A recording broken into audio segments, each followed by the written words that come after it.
for the Cold War, and it Very proud. Mercenários.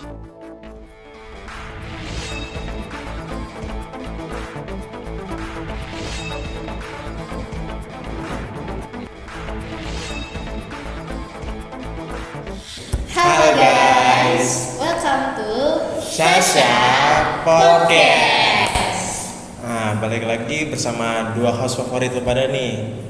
Ada gue di sini Sarif. dan gue Syada.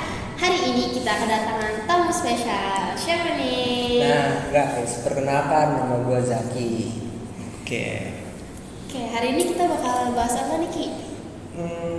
Hari ini gue kayaknya lagi tertarik sama sejarah, tentang sejarah Asia Timur. Asia Timur. Iya. Di sini tadi pagi gue baru baca artikel, yaitu awal mulanya berdirinya Partai Komunis Tiongkok. Nah, di sini gue bakal jelasin sedikit yang udah gue baca sama lo berdua. Boleh. Tante. Nah, Partai Komunis Tiongkok ini didirikan pada 1 Juli 1921 menurut laporan naratif resmi oleh Partai Komunis Tiongkok. Namun, dokumen partai menunjukkan bahwa tanggal pendiri partainya sebenarnya itu tanggal 23 Juli 1921. Jadi ada dua tanggal nih sebenarnya. Nah, iya, yang sebenarnya itu tanggal 23 Juli 1921. Nah, namun di dokumennya itu tanggal 1 Juli 1921. Berbeda ya. Berbeda. Oke. Nah, itu juga tanggal 23 Juli 1921 itu hari kongres pertama Partai Komunis Tiongkok tersebut. Nah, Kongres Nasional Pendiri Partai Komunis itu diadakan pada tanggal 23 sampai 31 Juli 1921. Di awal kongresnya itu Partai Komunis Tiongkok itu hanya beranggotakan 50 orang aja. Baru 50 Banyak orang. juga itu, 50 Iya. orang. Baru berdiri langsung 50 orang tuh ya. Iya. Keren banget. Gus banyak. Nah, di situ organisasinya, otoritasnya itu berkembang pesat banget nih Partai Komunis Tiongkok ini. Nah, sementara itu awalnya diadakan di sebuah rumah konsesi Shanghai, yaitu oleh polisi Prancis. Prancis ada yang ikut tangannya juga nih. Iya, mungkin sih yang gue baca begitu. Oke, Nah, lanjut. menginterupsi pertemuan pada tanggal 30 Juli itu dan South Lake di Jiazing, Shangzhou, Provinsi Zhejiang, Tiongkok. Seluruh delegasi menghadiri kongres itu dengan baik. Li maupun Chen itu nggak hadir tuh. Absen Chen mereka sama tuh. Li, ya Absen. nggak hadir Bolos. waktu itu. Nah, yang terakhir itu mengirim perwakilan pribadi sebagai penggantinya Chen Li itu. Nah, resolusi kongres itu menyerukan pembentukan Partai Komunis sebagai cabang komunis internasional dan memilih Chen sebagai ketuanya. Chen udah jadi ketuanya berarti sekarang. Nah, ketua umum pada saat itu, ketua umum Oh iya, Partai pada saat Komunis itu. Tiongkok. Padahal dia nggak Oke. hadir ya? Iya, baru dia nggak hadir. Absen bisa jadi ketua dia tuh. Iya, makanya itu. Oke. Nah, Chen itu juga menjabat sebagai sekretaris jenderal pertama di Partai Komunis Tiongkok. Nah, lalu disebut juga sebagai Lenin Tiongkok. Itu sih yang gue Lenin baca. Tiongkok. Iya. Menarik banget nih ya. Gue baru tahu lah ini sejarahnya awal mulanya kayak gitu. Iya, Karena gue juga gue baru sendiri pernah juga nih baca-baca, tapi langsung ke perpisahannya gitu. Jadi dari Partai Komunisnya ini kan awal-awal Uni Soviet kan, Uni Soviet sama Tiongkok itu ternyata terpecah juga. Masa mereka punya masalah. Gue taunya gitu doang, gak tahu tentang apa awal mulanya. Gimana tuh masalahnya tuh? Nah itu jadi tuh awal masalahnya itu karena jadi tuh ada tokoh namanya Khrushchev, Gorbachev ya kalau nggak salah. Iya. Nah itu dia kan dari Uni Soviet. Iya. Nah, Ternyata dia tuh bikin kebijakan namanya destalinisasi. Itu kebijakan yang menghapuskan semua kebijakan-kebijakan dari Stalin. Nah waktu itu tuh di Tiongkok mungkin ya yang lagi memimpin tuh saat itu Mao Zedong. Nah Mao Zedong ini ternyata dia nggak terima nih, kok si Khrushchev anak baru tapi udah berani bikin kebijakan kayak gitu. Ya, benar. Makanya si Mao Zedong ini buat ngebela Stalin, dia tuh kayak ngeremehin Khrushchev lah, bilang nih si anak baru yang dangkal tuh maksudnya mungkin kayak nggak tahu apa-apa. Iya, so tahu. Iya, so tahu. bikin kebijakan kayak gitu. Oke. Nah, akhirnya tuh dari situ mereka ada perpecahan lah itu. Jadi kayak ibaratnya kan Khrushchev dari Uni Soviet nih, terus Mao Zedong dari Tiongkok. Nah, karena mereka berseteru, jadinya juga berpisah otomatis. Nah, karena si Khrushchev ini dikatain tuh tadi yang apa namanya? Anak dangkal, iya, dia tuh nggak terima. Akhirnya dia bilang kayak, dia juga nih si Mao Zedong tuh orang yang gila tahta, katanya kayak gitu. Oke. Nah, makanya dari situ tuh mereka mulai berseteru dan memperebutkan kekuasaan gitu. Kayak kekuasaan siapa yang pantas buat jadi pemimpin komunis tadi, yang awal mulanya Candi itu. Gitu. Ngomong soal perpisahan nih ya. Kalian tahu gak sih negara yang besar yang berpecah juga nih? Nah, gue tahu tuh, setahu Apa gue tuh? itu Korea. Nah, bener Terpecah banget. adalah jadi dua, Korea Utara dan Korea Selatan. Bener banget. Nah, kalian tahu gak nih awalnya kayak gimana? Gue nggak tahu sih. Nah, awalnya itu sebenarnya itu pada saat itu kan Amerika menang melawan Jepang. Jepang menyatakan kekalahannya tanpa syarat. Ya. Nah, akhirnya setelah Amerika berkuasa, terus, aduh sabar lupa. Iya, santai, kita ngomong nyantai aja. Jadi Uni Soviet berarti ya. Iya. Uni Soviet itu sudah berkuasa di Korea Utara sebelum, jadi sebelum awalnya itu Korea itu kan masih semenanjung Korea nih, masih satu. Ya, benar. Nah, Uni Soviet itu udah menguasai bagian Koreanya, udah hampir setengahnya. Nah, Amerika itu takut sebenarnya ideologi Korea digantiin sama komunis semua. Komunis. Nah, akhirnya Amerika ngambil setengahnya lagi yang belum, yaitu Korea Selatan. Nah, sejak saat itu Korea terbelah menjadi dua nih, yang satu komunis, yang satu liberal. Iya kan, Amerika.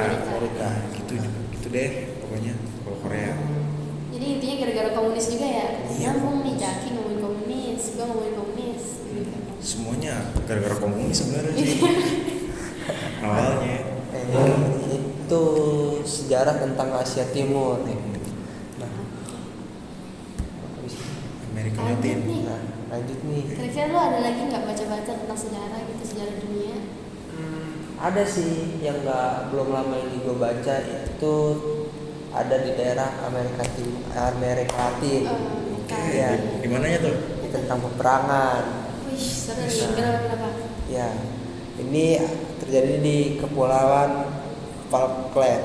Nah, yang terkenal itu perang Falkland. Falkland gitu. Nah, Oke. awal mulanya itu perang Kepulauan Falkland atau Malvinas yang biasa orang tahu itu adalah perang tanpa deklarasi yang berlangsung sekitar 2 bulan antara Argentina dan Britania Raya, yaitu Inggris. Perang apa tuh, main bola? Ya, perang Tembak-tembakan. tembak-tembakan. bola. Kan Argentina biasanya bola. Iya, Bener Iya, sih. apa? Iya nggak salah lagi sih. lawan Inggris. Iya.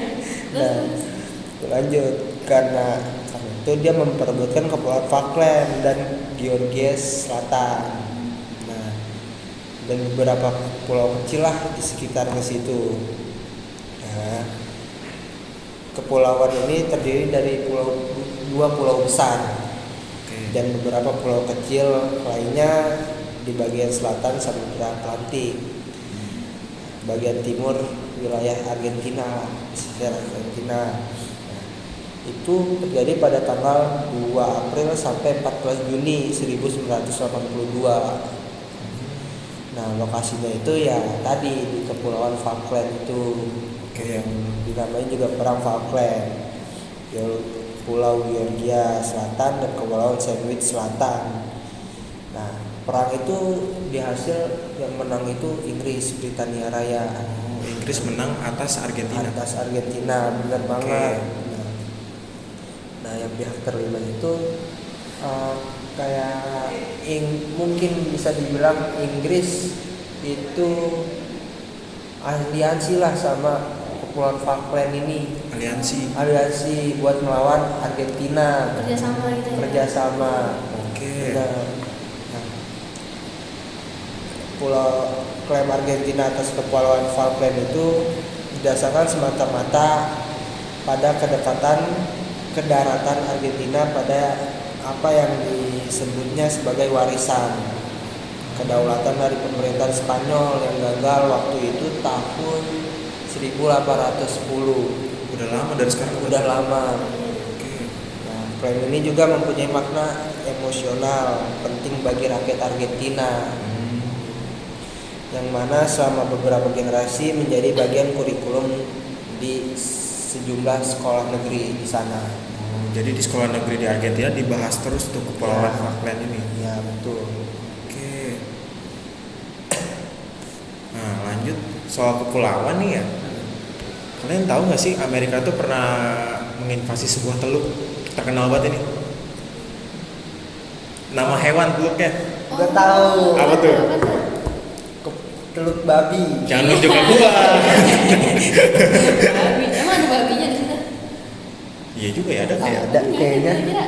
Namanya juga teluk babi. Tahu. Masa nggak ada hewannya? Gimana tuh teluk babi? Nah, Coba ceritain dong. pada tahun 1961 Amerika Serikat itu melakukan sebuah invasi Ya. ke Teluk Babi ini. Nah, ini tuh karena lagi-lagi soal batuk, soal komunis lagi nih. Karena Teluk Babi ini pengen diinvasi sama Uni Soviet lagi nih. Uni Soviet lagi. Biar masalahnya. Yang keroknya emang nih. Nah, karena pengen diinvasi, karena sudah hampir masuk ideologinya komunis, Amerika datang lah untuk menginvasi. Nah, akhirnya tuh terjadilah invasi tersebut. Latar belakangnya ada beberapa nih. Latar belakangnya Apa aja? yang tadi pertama kekhawatiran kalah ideologi nih, Amerika liberalnya kalah sama komunisnya Komunis Uni Soviet. Soviet. Nah iya. Terus gini jadinya Gimana tuh? Amerika Serikat itu juga takut semua perdagangan di Kuba itu Ambil alih lah ya. diambil alih. Iya benar Sama banget. Uni Soviet. Terus Amerika Serikat itu langsung menerapkan embargo komoditas perdagangan dari Kuba. Nah, sebenarnya Kuba itu dekat banget sama Teluk Babinya tadi. Dekat banget sama teluk babi ini itu. Tuh. Jadi semua aset yang ada di Teluk Babi diakuin lah sama Amerika. Itu deh. Kurang lebih kayak gitu. Tentang perebutan perdagangan di Kuba itu ya. Ya, terutama di Teluk Babinya nih. Ada lagi nggak di sana? Oh, ini ngomong-ngomong kalian tentang Amerika Latin, gue bakal cerita tentang Nicaragua. Ada yang tahu nggak Nicaragua? Nicaragua. Apa itu? Nicaragua Baru tuh dapat. salah satu negara di Amerika Latin juga. Jadi di sini tuh gue membahas tentang salah satu pemimpin di situ yang terkenal sebagai diktator gitu. Diktator tuh kayak orang-orang yang mimpinnya tuh suka-suka dia gitu, kayak semuanya buat kepentingan dia, terus nggak memedulikan rakyat atau kepentingan untuk negara itu sendiri. Nah, ada tuh keluarga namanya sebutnya itu sebagai keluarga diktator Anastasio Somoza kalau nggak salah ya. Nah, mereka tuh terkenal memerintah dengan tangan besi. Ada yang tahu nggak tangan besi itu apa? Kalau nggak salah tangan besi itu perintahnya tuh kejam, keras banget gitu bukan sih? Iya betul banget tuh. Nah, dengan pemerintahan yang kejam dan keras itu kan banyak yang pasti rakyat-rakyat yang merasa kayak tersiksa gitu. Maksudnya kayak gue nggak suka nih dipimpin sama pemerintah ini. Pasti mengeluh dong. Iya, ada yang ngeluh. Terus sampai bikin kayak federasi-federasi gitu, perkumpulan buat melawan mereka. Nah ya, salah satunya nih federasi itu ada kelompok pemberontak namanya FLN atau Frente Liberation Nasional. Nah, FLN ini sekarang udah ganti nama nih. Kalau sekarang sih kenalnya Sandinista. Sandinista. Iya, Sandinista. Pernah dengar nggak? Sandinista. Belum pernah sih. Oh, nah, oke. Nah, Sandinista tuh ya intinya mereka nggak suka sama kebijakan-kebijakan yang diberikan oleh keluarga diktator ini. Nah, Mereka mau melawan. Iya, mau melawan gitu. Apalagi tuh waktu itu pernah ada konflik ternyata si keluarga diktator ini tuh apa namanya ya, korupsi, tahu lah korupsi. Apalagi korupsi kan masyarakat benci banget tuh korupsi. Zaman sekarang aja kan ada Banyak. ternyata udah dari zaman dulu korupsi ini. Lanjut bahaya banget. Nah, ini beneran soal korupsi nih ngomonginnya. Pokoknya nih ya, kasusnya itu waktu itu ada gempa bumi di daerah situ, daerah Nicaragua, gempa bumi. Terus kan pasti dapat bansos kan, bantuan sosial. Oh, bansosnya nih Iya, yang dikorupsi. bansosnya dikorupsi ternyata. Nah, akhirnya dengan kejadian ini kelompok federasi yang tadi tuh yang Sandinista itu makin kuat lah kan buat apa ya? Ngelawan. Oh, benar, buat melawan si diktator ini. Akhirnya setelah kejadian itu Sandinista tuh semakin kuat dan banyak lagi personal-personal yang masuk dan mereka tuh jadi kayak apa ya, kelompok yang Makin besar gitu. iya pokoknya makin besar, dan nanti tuh ada lagi kelompok pemberontak yang bakal melawan mereka, kalau nggak salah namanya Kontra. Ntar kawan-kawan kita bahas deh. Boleh banget tuh. Boleh banget. Seru kayaknya tuh ya. Iya. Seru banget. Segitu aja sih kalau dari gua. Dari kalian nih gimana nih? Kalian Gue nggak? juga udah sih segitu aja. Cukup. Udah menarik banget sih pembahasannya. Makasih ya guys buat infonya sejarah keren. Thank you juga nih, gua udah diundang ke sini. Aman. Kawan-kawan main lagi ya. Jelas. Menarik banget nih materi-materinya. Oke. Oke, jadi segitu aja untuk kali ini ya. Oke. Sekian podcast dari Syasha Podcast. Podcast. Bye bye. Bye bye.